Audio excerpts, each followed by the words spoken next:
Ladies and gentlemen, we interrupt your regularly scheduled programming to bring you this special bulletin.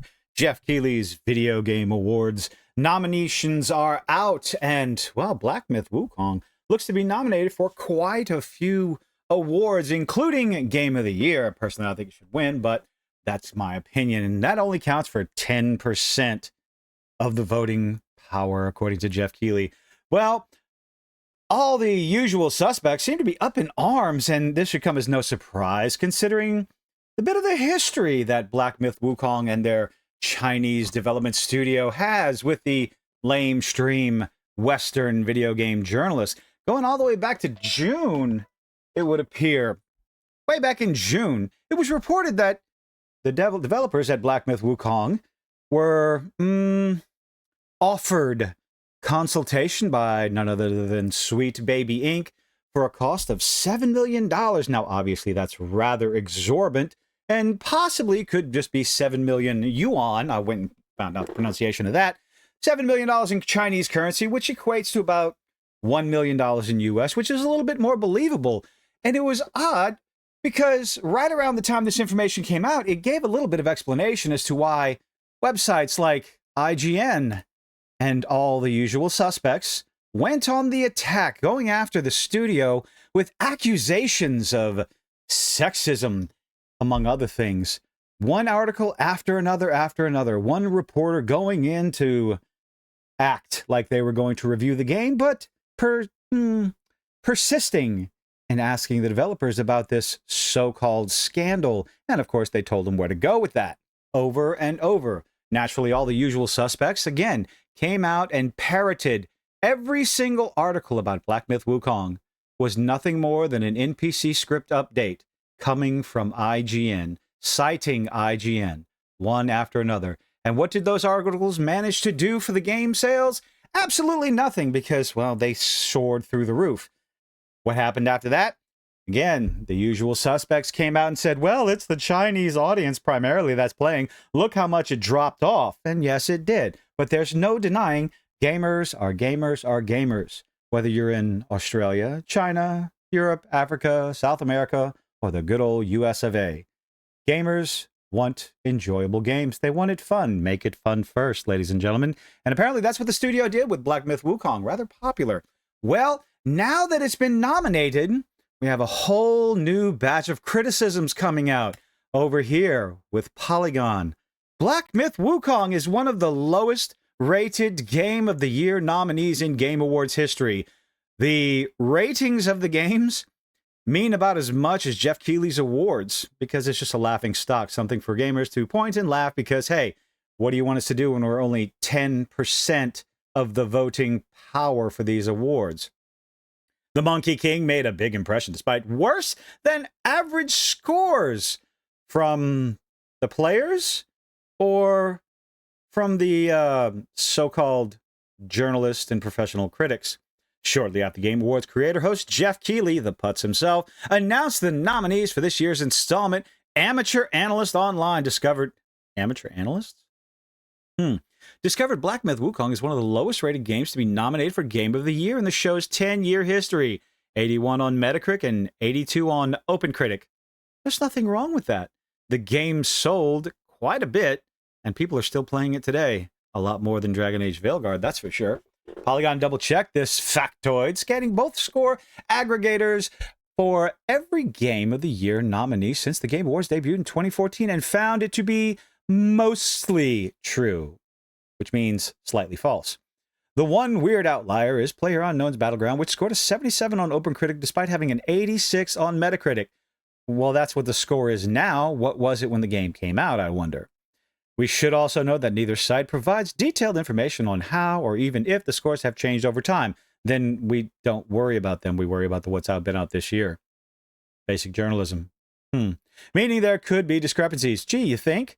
Between present-day scores and what they were when they were first nominated. Yeah. I mean, we have a brain.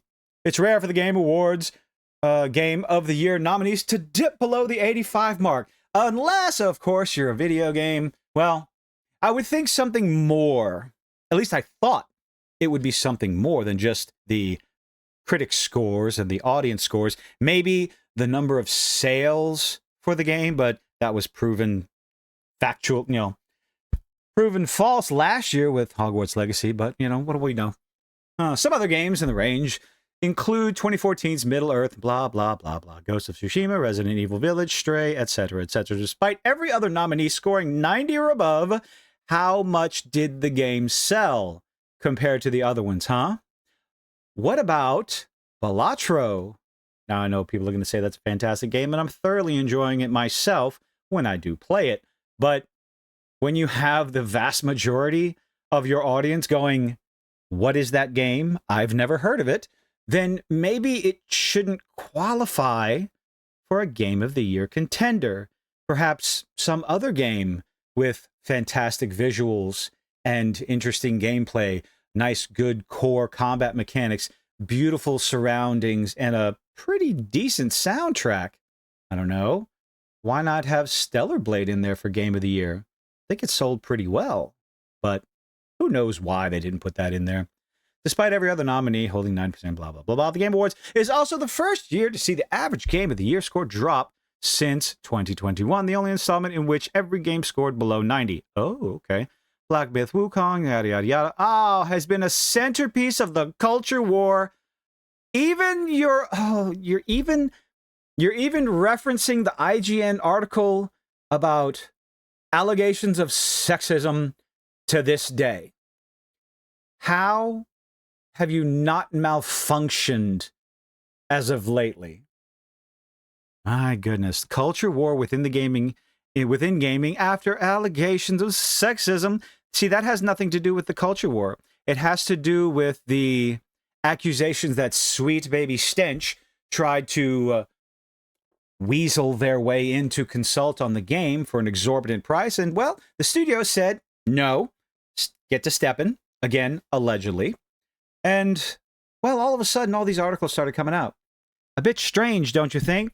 And this would be one thing if it was just Polygon, but, well, this may come as a surprise to you, ladies and gentlemen, but they're not the only ones. Let's see. Oh, my goodness, let's see. Indie 100, the Game Awards nominates lowest ever rated title for Game of the Year.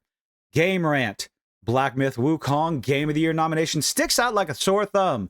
Black Myth Wukong is the Game Awards lowest ever rated Game of the Year nominee. Polygon, just read that one. Comicbook.com doesn't deserve Game Awards. Oh, really? Well, I could say that about Balatro. Game Reactor UK, Black Myth Wukong, lowest rated game, blah, blah, blah. Kotaku, no surprise there, because, well, Kotaku's going to follow that script. Even with Alyssa Mercante gone. Oh, Gadgeted? Gaga Jet, whatever that is. Another website. Black Myth Wukong, one of the lowest rated games for Game of the Year title, and so on. Comicbook.com, Reddit. Oh, well, Kotaku and Action, we already know that. Indie 100, but we already have them right over here. Oh, wait. They have two articles. Wukong up for Game of the Year. Lowest review scores.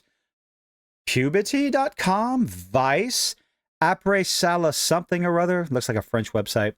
It's one website after another, parroting the same NPC script again and again and again. For some reason, they just don't seem to like the fact that Black Myth Wukong is such a successful game. And it bodes the question, why? Why go after this game and this studio so hard and so heavy? It does lead a little bit of credibility to the idea that they pushed SBI away. The usual suspects got upset, so they went on the warpath. They went on a nice little witch hunt to get the studio burned to the ground. And all it did, much like with Hogwarts Legacy last year, it brought more eyes to this game than ever before. I hadn't even considered playing the game until it was shoved in my face and I got to see the gameplay. I got to see how beautiful it was, and it's definitely on my to-do list. So whatever these little, I wouldn't want to call them cancellation campaigns, but whatever these campaigns are to make the studio look bad, to shine a little smudge on the reputation of the game and the studio, it's failing. It's having the opposite effect, and please just keep doing that with these games, and we'll love you. Introduce us to new games, interesting games that we wouldn't have looked at before this, but, you know, what do I know? Let me know what you think in the comment section down below. Leave a like, leave a dislike, do all those nifty little things that you do, and I just stumbled on more, so I hope to see you on the next one. Bye-bye.